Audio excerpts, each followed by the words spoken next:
ធ្វើយ៉ាងម៉េចឲ្យច្បាស់ថាតើការដោះស្រាយការបង្កើត eco sustainability system ហ្នឹងក្នុងគោលបំណងអ្វីដូចបងអូនលើកឡើងពី sustainability system ហ្នឹងបងអូនឃើញពិភពលោកហ្នឹងមាន sustainability system នៅ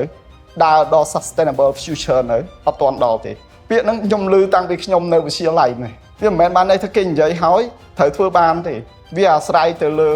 ផលិតភាពការងារនិងការ design ការចូលរួមពីជំនាញដែរបើបងមានតែ direction ថារយៈពេល10ឆ្នាំក្រោយត្រូវ apply sustainability system ទៅ power grid in Southeast Asia តើគ្រាន់តែបងនិយាយប៉ុណ្្នឹងទៅវាចេញទេអត់ចេញទេវិស្វករទាំងអស់ត្រូវចូលរួមទាំង mechanical ទាំង telecommunication technology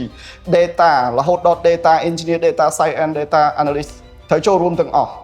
បានអាចវិវត្ត sustainability system ទៅជា data driven បានហើយអីបាន data driven យើងត្រូវធ្វើ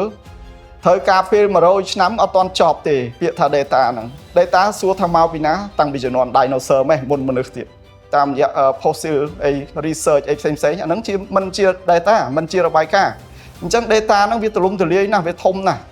កុំឲ្យមើលឃើញតែមួយជ្រុងថាអូ data ហ្នឹងសង្ស័យទៅយកតែ data របស់អគ្គិសនីមកតែមួយមុខទេមើលទៅ data របស់ electronic data របស់អ្នក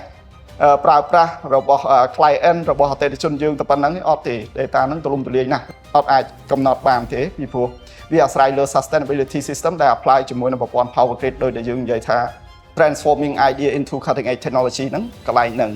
ហើយអីបានយើងលើកជជែកពី data driven បើ sustainability system អត់ទាន់ដើរបានស្រួលផងប្រហែលជាបងអូនឆ្ងល់កន្លែងត្រូវទេអញ្ចឹងយើងត្រូវមាន direction ត្រូវមាន plan បើទោះបី plan នោះធំប៉ុណ្ណាក៏យើងត្រូវតែមានដែរ data ហ្នឹងយើងចាប់ផ្ដើមប្រើបដាហើយពាក្យថា data driven ហ្នឹងប្រើពេលរាប់រយឆ្នាំក៏អត់ទាន់ចប់ដែរអត់មាន technology ណាអាចគេចខ្លួនពី data កើតទេអញ្ចឹង data ដែលបងចង់ mention មាន3 part មាន data ដែលយើងយកពី data repository ហើយ data ទៅលើ modeling និង data application ដែលយើងអនុវត្តជាក់ស្ដែងជាមួយនឹង real application ជាមួយ grid នេះបិទបើកភ្លើង collect data ព័ត៌មានហ្នឹងវា